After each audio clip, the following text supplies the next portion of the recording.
Ô, Sayão, eu queria finalizar aqui só com acho que 2 ou 3 perguntas, fora de grana agora. Uma pergunta que deixa algumas pessoas agoniadas. Eu quero ouvir a tua opinião com base na Bíblia, né? É possível um cristão perder a salvação se ele morrer antes de pedir perdão por algum pecado que ele cometeu? Porque tem muito cristão que acha, né? Meu Deus, eu não posso pedir, eu tenho que pedir perdão agora porque eu roubei uma uva da feira, ou então eu tenho que pedir perdão para minha esposa ou para meu marido porque eu já tive uma discussão, porque se bater o carro e morrer eu vou para o inferno. Faz sentido esse raciocínio? Então, o que acontece? Tiago deixa claro, quando ele vai falar do problema mais sério que nós temos, que é chamado a língua, né? Uma pequena fagulha põe fogo em tudo. Ele vai dizer, todos nós tropeçamos em muitas coisas. Então é o seguinte, existe, vamos dizer, a Olimpíada dos Perdidos aí, em que eles vão dizer, nos Jogos Olímpicos dos Perdidos, eles vão decidir qual modalidade que eles classifica. E a pergunta é a seguinte, ressentimento, inveja, ter um pensamento impuro, ter qualquer coisa, se a gente colocar a barra no lugar certo, todo mundo está desclassificado, não fica ninguém.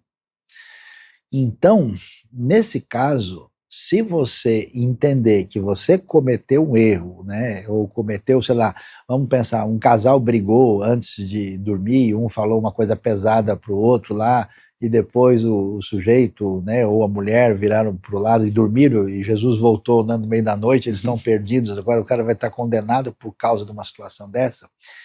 Se isso fosse o caso, nenhum de nós se salvaria. O que a gente faz, a gente escolhe pecados mais complicados, né? Não sei se a uva ou a goiaba, talvez a melancia, né?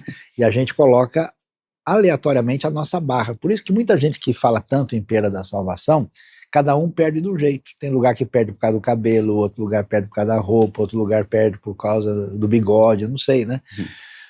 Nesse sentido, o evangelho ele é totalmente desvalorizado. O evangelho não tem sentido nenhum. Parece que o sacrifício do Filho de Deus, de Cristo Jesus, para nos salvar é tão ineficiente que qualquer escorregada nossa, nós estamos para sempre perdidos.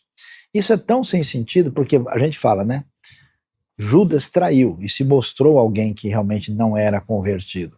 Pedro negou, os outros nem para negar não estavam, tinham fugido, todos foram embora. Então, se Jesus fosse passar a régua, não ficaria ninguém. Tomé disse, eu não acredito de jeito nenhum. Jesus deixou ele tocar. Então, o evangelho é a salvação pela graça de Deus em Cristo Jesus. A não ser que aconteça uma outra situação, que não é exatamente você falhar e você cometer um erro, e então Deus dizer, olha, meu amigo, meu filho, você está sujo, em vez de eu te dar um banho, eu vou simplesmente jogar você para fora de casa, você não é mais da parte da família de Deus, a não ser que aconteça o que a Bíblia vai chamar de apostasia. Você tem sinais claros de apostasia, por exemplo, no livro de Hebreus. Né? O que é apostasia? Apostasia não é cair num erro, não é que o Duda ficou nervoso porque levou uma fechada no trânsito, e chegou lá para o indivíduo e falou, tomara que você se exploda aí pela sua atitude irresponsável. Apostasia significa negar a fé. Você romper, você diz, olha, eu não quero mais nada com Deus, negócio de Jesus é bobagem, e a pessoa de fato dá as costas para o evangelho. Nesse caso, por exemplo, Paulo fala, né, de Demas, que amou o presente mundo, e nos abandonou, nos deixou. A gente tem, o Judas é um exemplo máximo disso, né? Então, nesse caso, a pessoa parece que está comprovando que a fé que parece ter começado na vida dela não vingou. Ele não é um nascido de novo, mas se a gente viver nesse terror, né, de, puxa, eu cometo uma falha e por alguma razão, né, não deu tempo de agilizar, então toda a minha vida cristã está anulada, certamente isso não é o ensino do evangelho. Tá, então a pessoa, se ela apostatar e falar, eu não quero mais saber, eu nego Jesus, sim.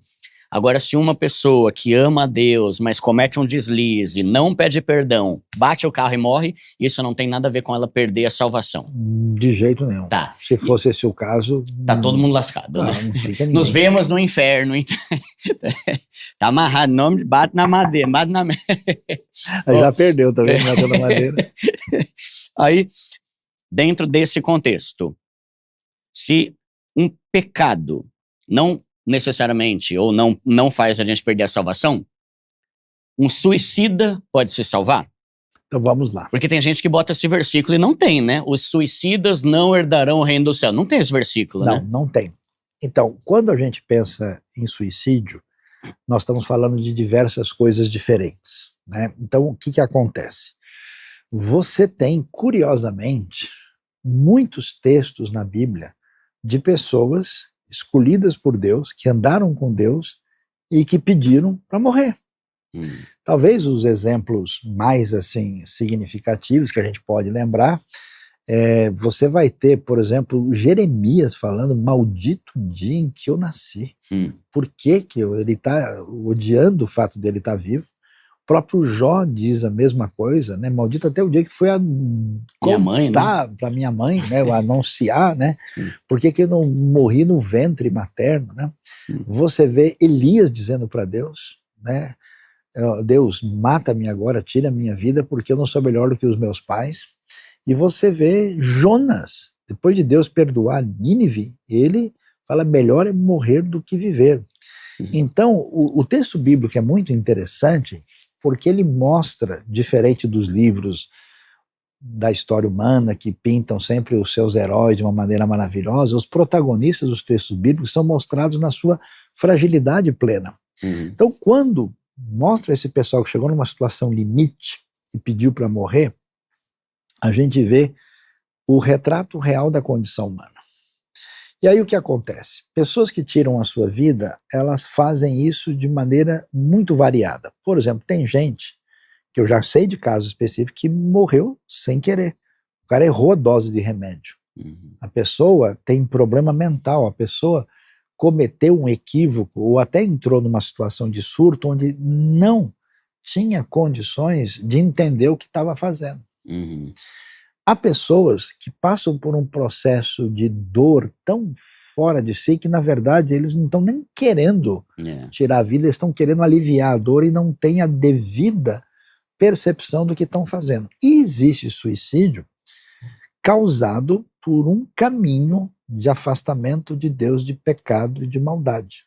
Nesse caso, você tem um exemplo, por exemplo, do próprio Saul, que vai fazer isso, e o exemplo mais emblemático é do próprio Judas, né? Aí você vê que, então, o suicida, cuja morte representa uma trajetória de rebelião, de oposição a Deus, onde ele chega no ponto final da sua postura, com certeza essa pessoa não pode ter salvação e ter vida eterna.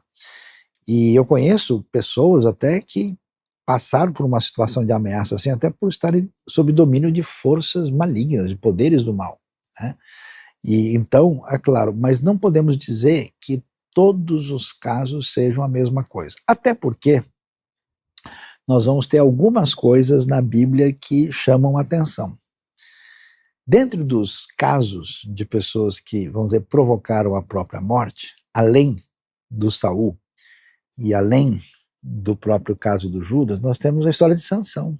E é curioso que na história de Sansão, o que a gente... Deus deu uma força ali, né? Deu uma mãozinha. Então, ele falou: morra eu com os filisteus. Então a gente tem uma linha muito tênue quando a gente fala de tirar a vida, porque você tem a pecaminosidade extrema, a fuga e o desespero de lidar com a vida, ou uma atitude de coragem extraordinária. No caso de Sansão, vamos dizer, ele se sacrifica. Você percebe que a linha é tênue entre um herói que entrega a vida, alguém que foi lá, no Titanic, que está afundando, e o sujeito falou: não, dá aí o meu lugar para a fulana e para a criança, e eu fico aqui.